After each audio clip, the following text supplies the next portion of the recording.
Hello again, thanks for joining. So today we've got a Jinty model, and the question on my mind is, was I actually conned when I bought this model? It is a second-hand model, and when I bought this model it did actually come in a box.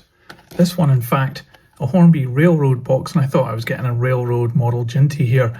I've done a review of the Jinty from Hornby in the Railroad range. It's on my channel. It was this one here. I'll put a picture on screen. However, it was only later, once I got this home, I realised at this end it says Class 09 diesel locomotive, and I didn't spot that at the time, and so therefore this model is in the wrong box and it's not a Railroad model at all. Now, I know the old thing of buyer beware, but I do think this was a bit misrepresented. So what is this model if it isn't a Hornby Railroad model? Well, looking underneath, it gives a couple of clues, which I think is pushing me in the direction of thinking this is an old Triang model. It's certainly got that kind of pickup and this panel at the bottom, and the wheels are very coarse indeed. But seeing as I've got this model, we might as well look at it in more detail and see what these vintage models are like. I'll open it up in a moment, but just looking at the exterior here, you can see that we've got a big motor inside the cab there.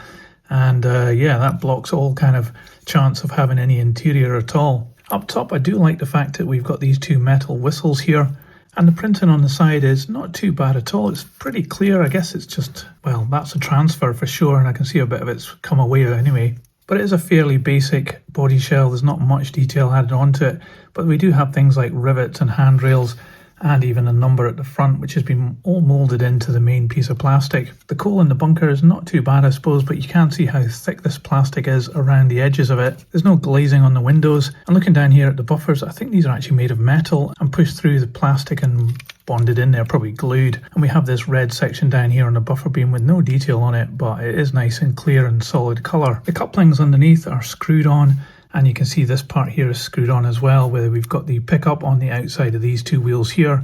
Drive from the motor just goes to the middle, and I guess it's the connecting rod that drives all six wheels here. And looking underneath here, I can actually see up here it says Triang R32 made in England. So it is a very old model, but I'm wondering whether this is actually going to run. I guess the first thing to do is just take the body off and have a look, and I can see there's a screw here, so I'm going to undo that and we'll check out what we've got inside. Well, I bet you wish modern locomotives were that easy to take apart.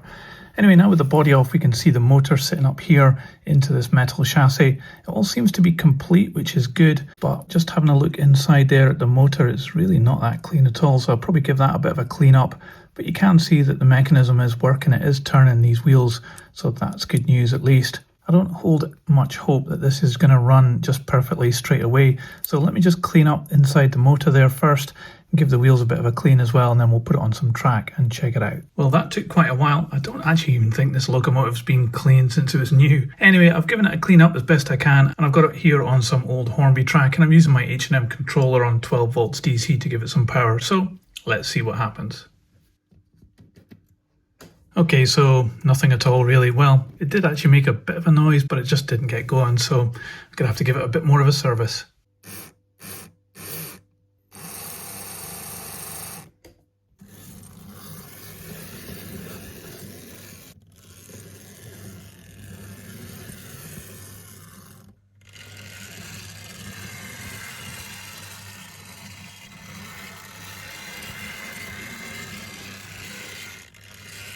Well, how cool is that? This old locomotive is back from the dead, and it actually runs pretty good as well. So I think that's a great win. It did take me quite a while to clean it up, but you know, it seems to be working now.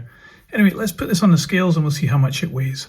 So this Jinty comes in at 213 grams. Well, what an old survivor this little Jinty is. When I first got it, it was really kind of quite messy, and you know, after a bit of a clean and a bit of attention, I got it going again, and it seems to run pretty good. I'm quite impressed actually for the age of this model. It must be quite old. I'm not exactly sure when this was made. I would suspect it's probably around about the 60s. If you know better, let me know in the comments below. So it's testament to what these old Triang models made in England were like way back in the day, and they've obviously lasted this length of time. But it does bring me back to, you know, was I conned on this model? So to be fair, I got this for only £10, but I did think it was a Railroad model, and I thought that was a bit of a bargain. I think for an old Triang model, £10 is probably about right. But this model isn't much use for me, so I'm going to put it onto eBay. So you could own this model if you want, if you're into vintage model railways. And the old Jinty is one of those kind of models that I think everybody who's done model railways in the UK owns one of these at some point in their life. It's like a rite of passage almost. Anyway, so that's the fate of this locomotive,